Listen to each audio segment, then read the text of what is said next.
Hello once again, ladies and gentlemen. Welcome to another edition of SoulsBorne Battle to the Death. We're going to pick two random SoulsBorne bosses. And in the tradition of keeping things simple here on the show, we're going to give each boss a bow and arrow and 10 arrows at a target. And they will shoot those 10 arrows, and whoever shoots the target the most times will be the winner. It's just easier to do things that way. And the easier we can keep things, the easier my life is. So, can't explain it any better than that, really. That's just the way it is, so. Alright. Excuse me. Two SoulsBorne bosses in a battle to the death, and the first competitor is the Bell Gargoyles from Dark Souls 1. Ooh, they're tough. They're tough, but I think most of the reason why they're tough is because there's two of them. So yeah. I mean, they are formidable opponents, so I'll give them that much. I mean, I think more than a few of us have spent a significant amount of time on them, so. Yeah, the Bell Gargoyles, I don't really, it's not a main event fight. It's not a main event fight, but, it's a solid mid-card match. Solid mid-card match. So, there you have it. The Bell Gargoyles on one side, and we're going to take this wheel for another spin. We are spinning to see who is going to face the Bell Gargoyles in a battle to death, in a bow and arrow shooting contest, apparently. So, do they both get bow and arrows? That doesn't seem very fair. I don't know. We'll have to figure that out.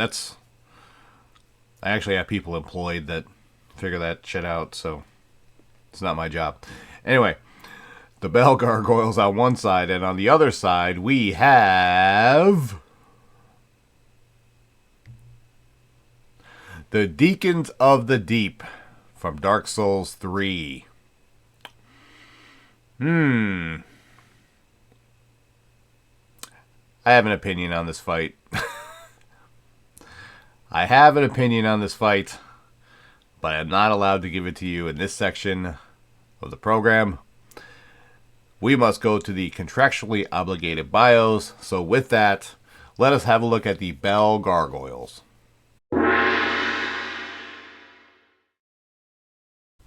In the world of Dark Souls, gargoyles are fearsome creatures created by the gods to patrol areas such as Anor Londo and other important sites. In addition to being tough and having hard skin and, being, big and fearsome and all that stuff, they are also able to breathe fire and lightning, which to me is completely unnecessary. And they are generally armed with bronze shields and halberds, and they also wear a bronze helmet, which is just purely for decoration. When Lord Gwyn sacrificed himself to link the first flame, several gargoyles were placed on the undead church by the undead burg to guard the Bell of Awakening, and they basically act as a ritual challenge that you have to surpass in order to ring that bell. It's the first of many challenges in Dark Souls in order to work your way toward linking the first flame. Because any undead who try to follow in Gwyn's footsteps have to be tested in order to obtain the Lord Vessel and then therefore go on to link the first flame. So the gods are just determined to put any number of challenges in your way in order to accomplish this task, which makes sense. I mean, it is kind of a big deal, I guess, to decide whether to keep the world going or not. Success in ringing the Spell of Awakening means you gain access to Sen's Fortress, and we all remember Sen's Fortress. Funny thing about this fight is that you would think fighting one gargoyle with a halberd that could fly around a little bit and do a lot of damage would be difficult enough, but it's not one gargoyle, it's two gargoyles. And it's a little bit of a narrow, small arena, at least in Dark Souls perspective, and it's also on the roof of a church where there's plenty of danger of falling off or being knocked off, so The challenges pile up in this particular boss fight, so it's definitely an interesting one, and I think we can all agree that the challenge in this fight is fighting not one gargoyle but two gargoyles. So yeah, I think a lot of people remember the Bell gargoyles in Dark Souls. So they are not bosses to be messed with. So yeah, that's where the Bell gargoyles stand in Dark Souls lore. They're not ones to be taken lightly in SoulsBorne battle to the death.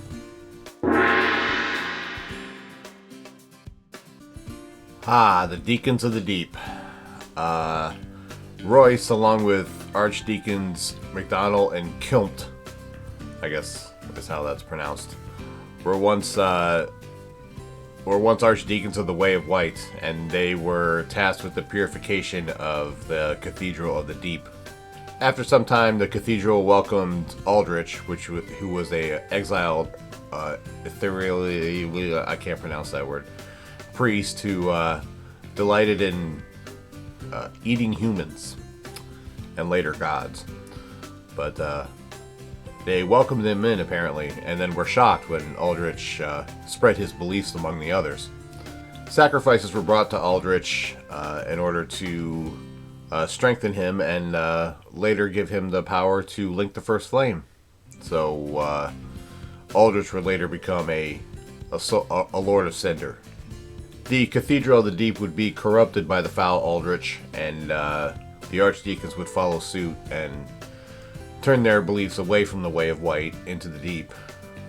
When McDonald made the switch from White into the Deep, he started creating staffs that channeled faith to create deep sorceries, which was sacrilegious in their world.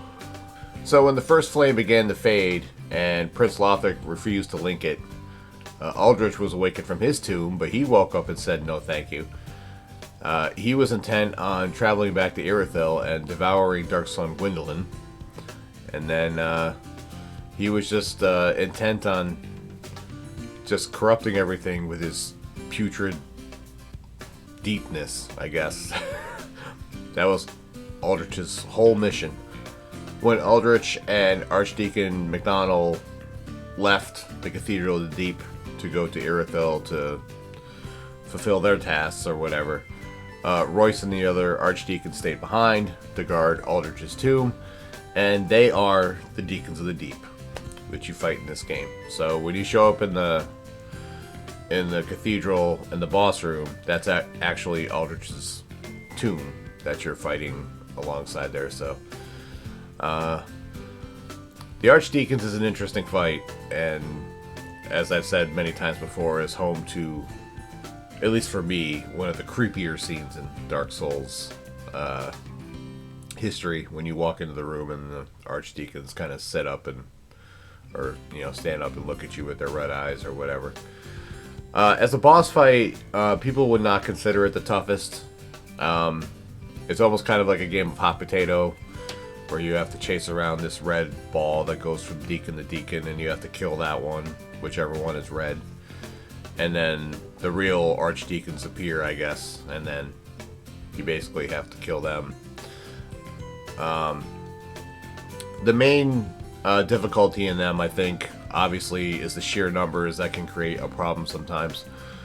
But also, something that has gotten me many times is the curse building thing that they do. I can't even just...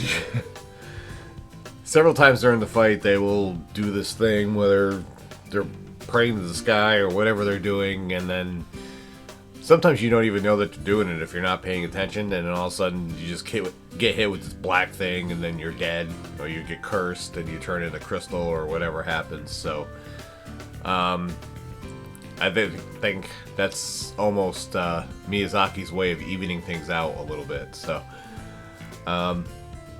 it's not to say that the Deacons of the Deep don't have their own difficulties and their own issues, but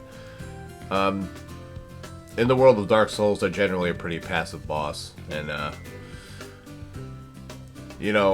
they are definitely not on the list of the toughest bosses, but they are an interesting boss, and yeah, I don't know what else to add to that.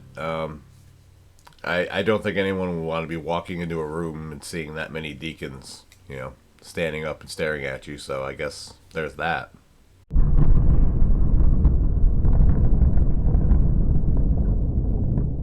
On paper, this fight would not appear to be terribly appealing or interesting. If this were a fight card, this would probably be on the pre-show. But if you really dig deep into it a little bit, it is kind of interesting. The sheer numbers of the deacons against the gargoyles. I think the fight kind of depends on how aggressive the gargoyles are, although maybe that wouldn't make a difference. I was kind of thinking that the gargoyles aren't that aggressive, that the deacons could do a lot of damage with their fire spells and their all that stuff, but I don't know if the fire spells would do a lot of damage to the gargoyles and their tough skin. So the gargoyles are obviously very strong and can get in there with sweeping attacks and their giant halberds or whatever. So I think it's pretty likely that the gargoyles wipe out the deacons in pretty short order. That's my first assessment of this fight, and it probably ends up being the final assessment of this fight. I think the gargoyles just basically plow right through the deacons of the deep. I don't think that's too controversial to say, but that's just my opinion. Feel free to leave yours in the comments. And with that, yet another edition of SoulsBorne Battle to the Death draws to a close. RobertBlanchardBooks.com if you're interested in the Roar of a Dragon series. You can read the first 3 chapters of each book there for free. If you'd like to hear more about them, the Rise of Dragons podcast, wherever you find your favorite podcasts.